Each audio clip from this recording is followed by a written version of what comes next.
اسلامی دنیا کے حکمرانوں، تمہیں کیا ہو گیا ہے؟ یہ اقتدار اور یہ عزت، یہ تو اللہ ہی کے ہاتھ میں ہے۔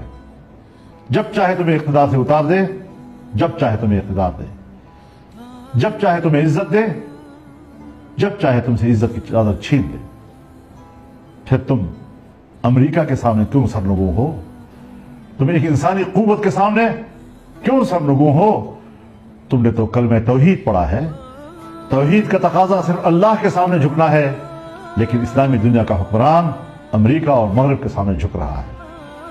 اللہ کے سامنے تمہارا یہ ایمان کیسے قبول ہوگا؟ توحید کا یہ دعویٰ کیوں کر اللہ کے حضور میں جھوٹا نہیں ہوگا؟ اب بھی وقت ہے، سنبھل جاؤ، امت مسلمہ کی آواز بن جاؤ۔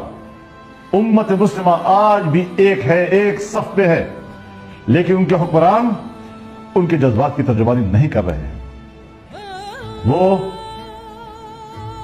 امریکہ اور مغرب کے کٹ پتلی بن چکے ہیں اور مسلم امہ کی نمائندگی کا حق ادا کرنے سے محروم ہیں۔